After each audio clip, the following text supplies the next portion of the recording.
Hello and welcome to Megan's social media marketing show. I am so excited today to have Becky McCoy with me. She has a really great story to share about a viral post of hers. But before we dig into that, thank you so much for being here, Becky. Yay, I love your podcast. So I was super pumped when we started talking about this. And then we were like, wait a minute, more people need to hear this conversation. Yes, absolutely. Becky's in my Instagram challenge group, and we've been talking a lot about honing in your content to a specific person that is your audience or representative of your audience. So, Becky, first, before we dig into that, can you tell us a little bit about yourself, what you do? Yeah, I am a writer and a speaker, and I host retreats and all sorts of both virtually and online. I'm a little annoyed that I started doing virtual retreats like years before COVID, and COVID happened to be the year that I took off.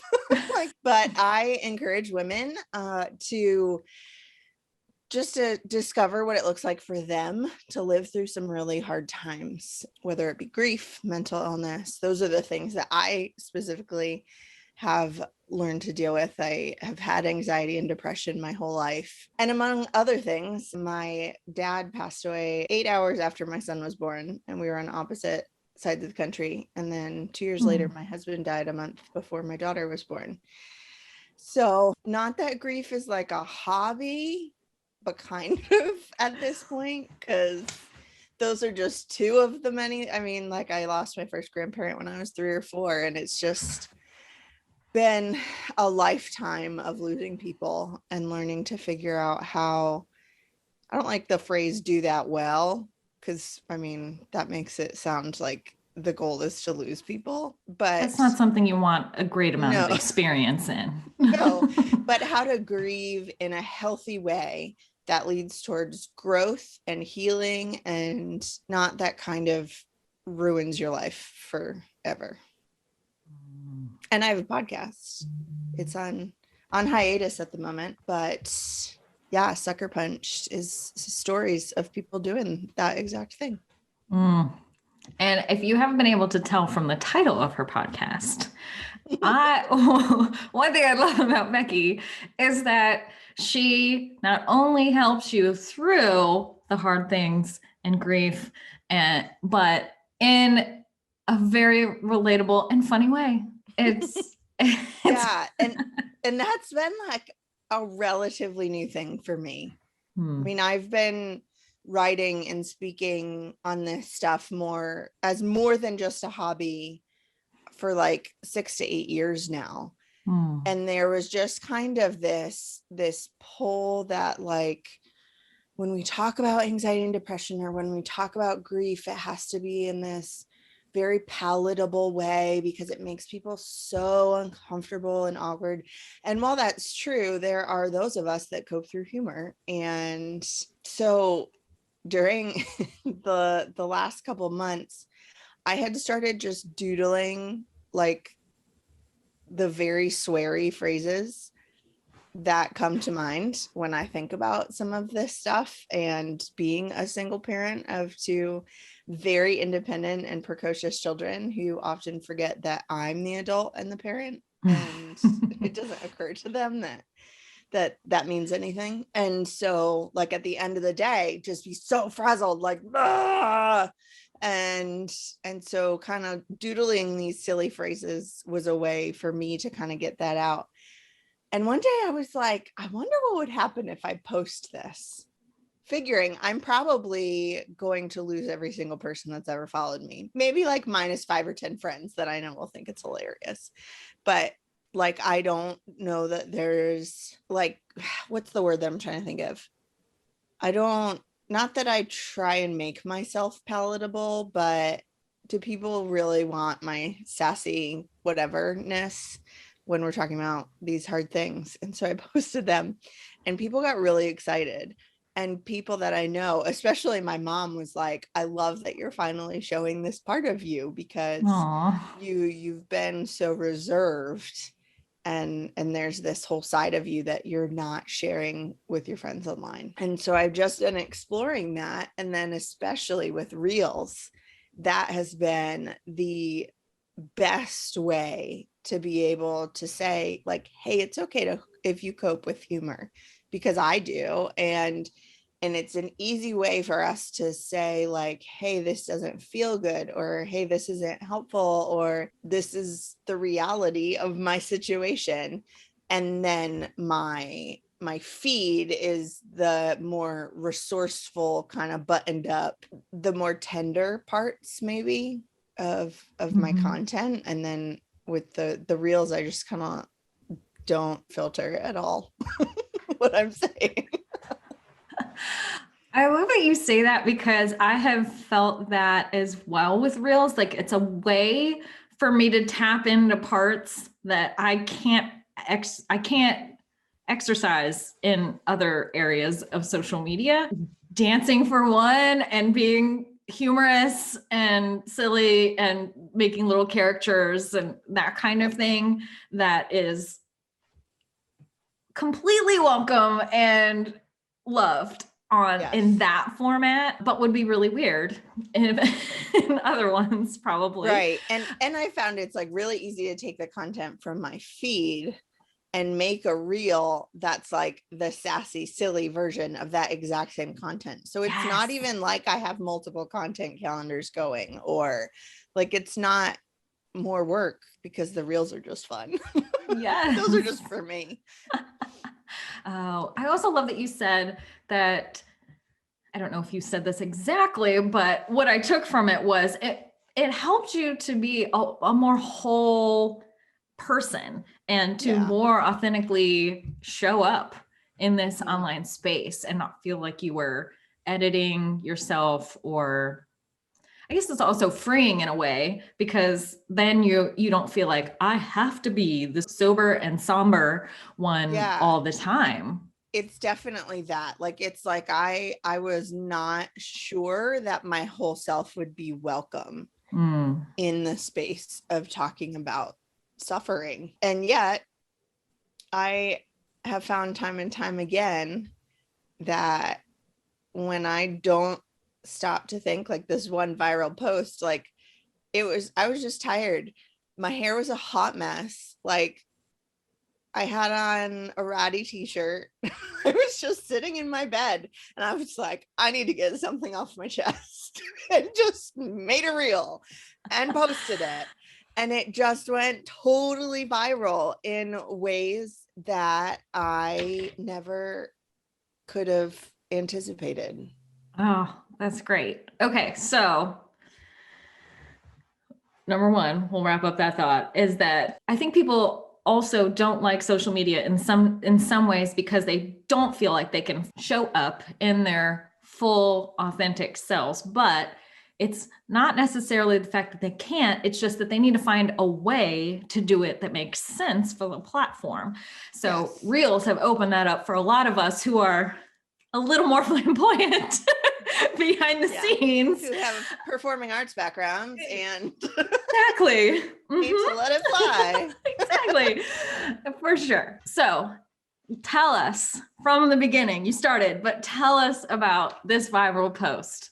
What happened? How you thought about it? And then so I'm even pulling up our DMs from Instagram, because then I have like dates. There you go. Timestamps. Because Becky's DMing me the whole time. Oh my gosh, you won't believe this. Oh my gosh. Yeah, one message somewhere in there is like, I apologize if I'm totally blowing up your phone, because I am, but this is wild. Yeah. So March 28th, you can look at my reels. It's still there. And my hair is Hot Mess Express. I had my blue light glasses on. Like, I just threw them on my head because my hair was such a hot mess, but they're not even on straight. Like, there is nothing, there's zero preparation involved. And basically, I just threw out there, like, here are all the awkward things people said at my husband's funeral. And some of them are very awkward. and maybe like could be appropriate in different settings, but in the receiving line at a 29-year-old 8 months pregnant, well, the baby was almost a month old by the time the funeral happened, but I was 8 months pregnant when he died. Like, this is not the time nor place. Like, awkward.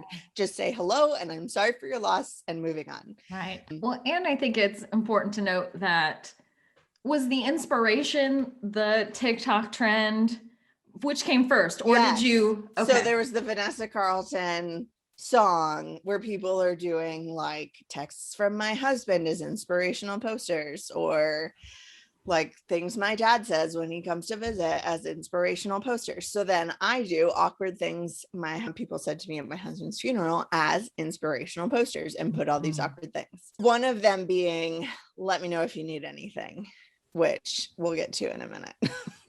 Okay. So my first message to Megan is almost 3,000 views in 1.5 hours. And usually over the course of the first week or two, my reels will hit up to about 3,000 followers. So that number isn't like wild for me, but for it to be in an hour and a half was like mind blown. So then I was like, okay, I'm going to experiment this week and see with all the TikTok trends and see what else I can make work. And I've been doing that, and it's been really fun because I don't have to come up with things. I just figure out what the trends are and how it applies to my content. Yes. Oh, and I love that tip, by the way. Let me just sit on that tip for a second. In case you missed it, it's super easy in TikTok. They give you the trends. There's literally a page with all of the trends, and you can look at them and see how people are using them and take them for your own inspiration. And that's a fantastic way. Yeah. There are social media marketers on TikTok whose entire feed is, this is a trend, here's how to do it. This is a trend, here's how to do it. And so it's pretty easy for those of us that are not wanting to put in a lot of effort into reels and TikToks. Yeah. So the next week or the next day, I'm like, I'm losing so many followers. I start, usually it's a few a week, especially as I tend to get a little bit more sassy and let that out. People are like, uh-oh, we're not comfortable. And so, which is fine, but I just started losing like dozens of followers. I think it was like, at this point I was at maybe 1,300 followers, and I lost like 25 or 30 in that first 24 hours. So like percentage wise, that's a pretty decent amount of people that just like pieced out. And by that second day, I was up to 5,000 views, which I'm like, wow, holy cow, mega viral. But then it kind of like slowed down at that point. And then the comments started coming where people are like, you need to stop shaming people. They're just trying to be helpful and kind. And so then I send Megan screenshots of the silly comments that people left, and I won't read them because that's not nice, but they did give me a good giggle because people were missing the point, because satire and humor is satire and humor. It is not shaming anyone. Didn't call anybody out by name, didn't hint at anyone who said anything, made it very clear that like, it's just an awkward thing that somebody said. It's not like the end of the world, didn't cut anybody out of my life, like just awkward. So I want to note that was a wonderful mental health and mindset thing to approach those comments as such, because you were secure in knowing why you posted that and how, and you were very conscious about the things that you just said, making sure nobody could have recognized the statement from what, you know, and this is several years removed. So this isn't like this person just said this to you last week.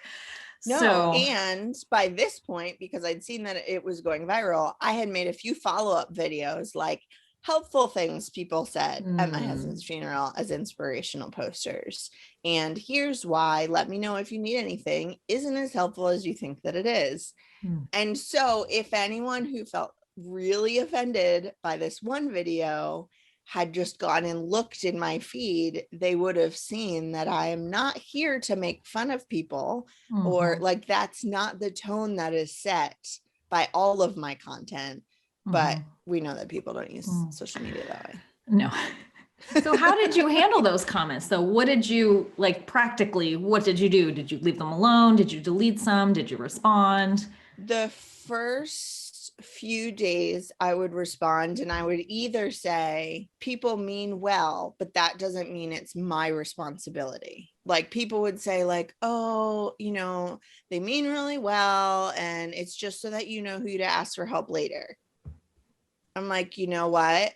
No one, when they're in that situation, has the capacity to remember the 500 people that were at my husband's funeral, because every single one of them said this. Nobody's standing there taking notes of who's offering to help, besides the fact that half the time when you do ask for help, people didn't actually mean it. And so how do you figure out who actually meant it?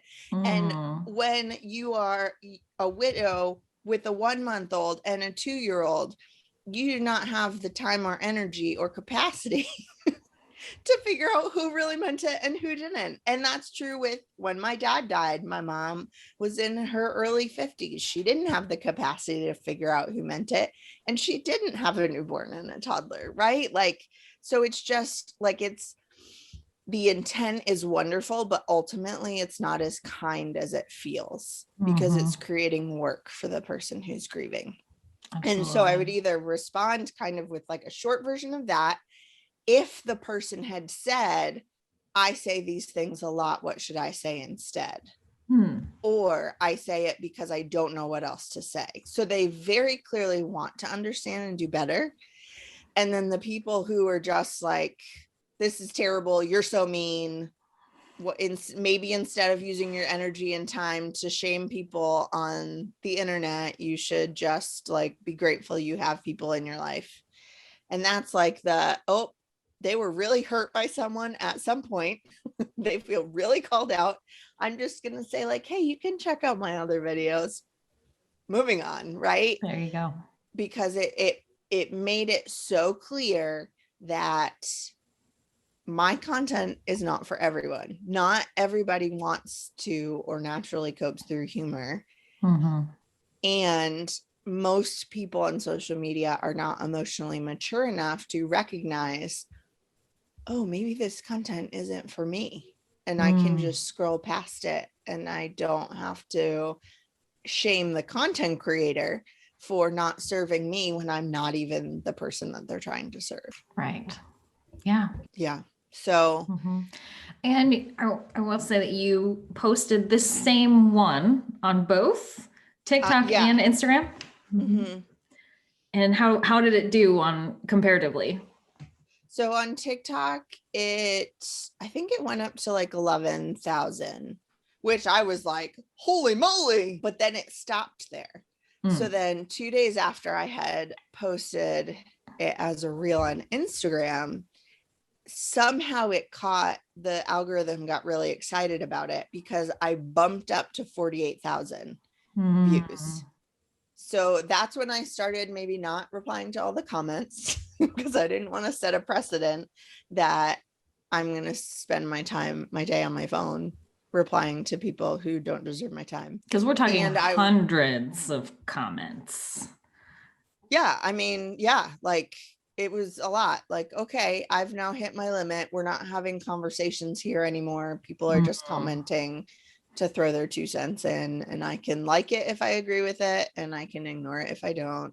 So it went up to almost 50, and then a few days later it like went up to 80. So it was kind of like spike plateau, and then you can tell when it started serving it to people again. Yeah, like watching the cycle happen.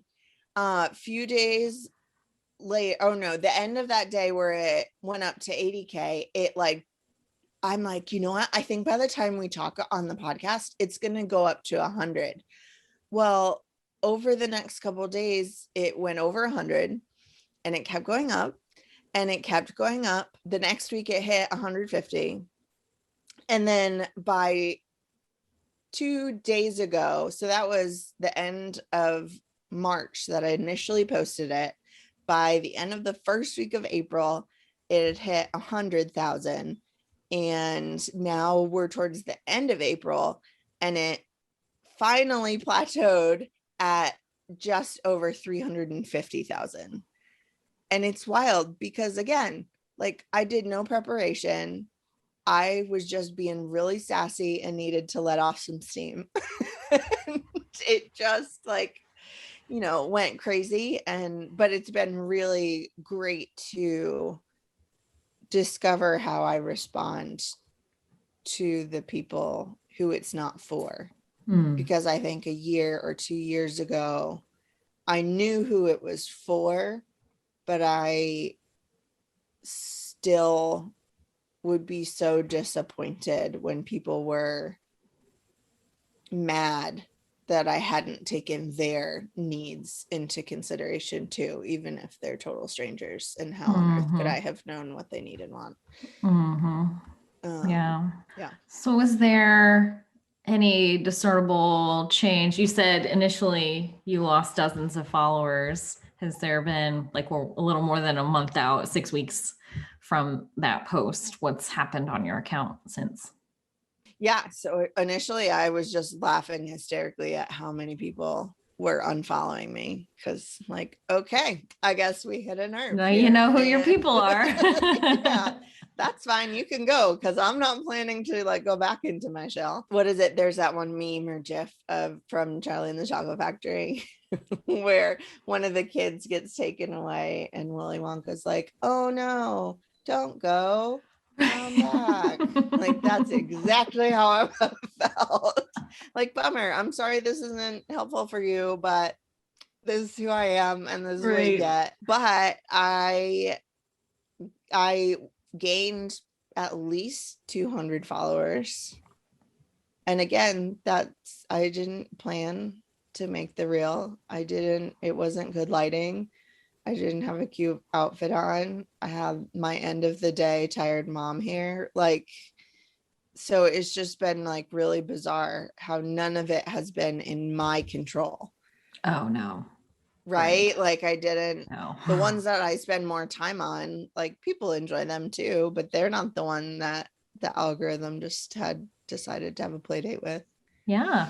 Well, and I'll say, I mean, I did the same reel trend and put it, and it did nothing for me, which it wasn't the message that whatever I chose to do, it wasn't, you know, it wasn't the timing, it wasn't the people, it was all that. I'm not saying that to be, you know, I'm just saying, like, it doesn't mean that if you had followed the same formula as someone else that you will also go viral. Like, it doesn't work that way. No, it just happened to be that the right people saved it or shared it at the right time. Yes. And the algorithm happened to be paying attention, and here we are. Yeah, it is absolutely nothing you can control or orchestrate. You can try, you know, there are ways of doing things for shock value that you can tell a lot of times people are just doing it for shock value to get potentially a viral post. And that's a lot of times sometimes, I don't say a lot of times, but if you're commenting, I mean, the ways that in a good way to get a viral post, I feel like are commenting on, like you did, you're like, there's this trend and you're like, you know what? There's this thing I've been meaning to get off my chest. Exactly. This is a perfect match here. I think this is the time to whip this out. Because there's probably things that you wanted to say, but there was just never really, like, you're like, this doesn't feel right. This isn't the right moment. But this was the perfect venue to deliver it with humor and in a way that was honoring to those people too, and wasn't shaming. Like you said, it was representative of the rest of your posts and your content. So that's one way. And like I said, another way is like shock value, doing something bizarre, or taking a very extreme position on a current event. And a lot of times this is why I'm such a big proponent of keeping to what you do on your platform all the time. Like, a lot of times there are things that people want to comment on. They're like, they have a strong opinion about, but it's not necessarily in their wheelhouse or what they normally share about. It's just like, well, people need to know this. And they do that and it goes viral, but then it does their account no good. Like you said, people start unfollowing and all of that because they're like, oh, now they're talking about this now. This is not why I'm here, so that it can be a negative thing if you're going for viral. Like if that's just your whole, if I'm doing something outside of what I'm normally do for that purpose, but you were like, okay, this is what it's within what I usually talk about. It's something I've wanted to talk about. It's something I think people need to know about. You followed up with other posts and information to support that. So that's what I love about this situation too, is that you gave them more once they got to your account to fully dig deeper into the topic and to serve them even more. So that was, I feel like, the ideal situation. And even though you couldn't have orchestrated that, you have your people now are much more your people. And you know that, like you have a stronger, tighter knit community that's more geared, that is there for you, is there for what you're going to serve them. So it was a good situation, I feel like, in your case. Yeah. And it's interesting too, like if you look through my content, I'm already saying the things that I said in the reel. Like I have a whole content bucket that's just unhelpful things people say and what I wish I could say to them. Right. So I wasn't saying anything new.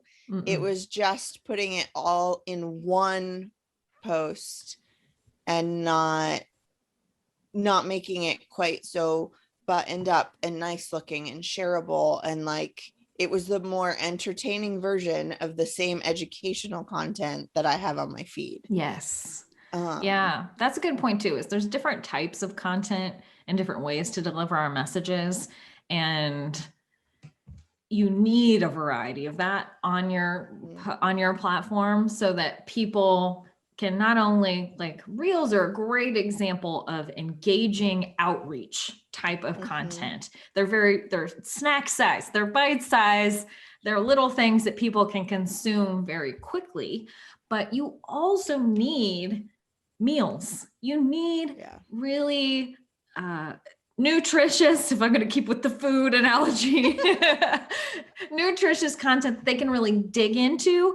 And even from there, also having content that this is a synopsis of something that I delve way deep into on my website or on my podcast, or you can come to my retreat if you really need a lot of this type of thing. But so having the variety there's different goals and purposes for each of those types of content. But if you create only reels with only just that little bit of information, they'll come to it. They'll be like, oh, cool, but they're not going to stay, and you're not going to be able to serve them and help them very well with that. So I love that you inherently understood that.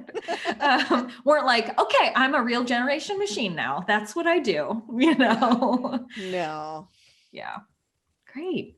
Well, I would love to help support you. If you could tell anybody watching or listening to this where, Becky, that they can find you. So hopefully if they also desire to, want more, if they want to hear more about dealing with grief and the hard things of life, where do they go? My website is beckylmccoy.com, and I'm on Instagram, mostly Instagram, on Twitter some, but mostly Instagram at Becky L. McCoy. And then my podcast is Sucker Punched, and you can find me any of those places. Wonderful. Well, thanks so much for being here. This was so fun to talk about and deep dive. And not just DM one another back and forth. I know, not just in Megan's DM. Wonderful. All right. Thanks so much, Becky. Thanks, Megan.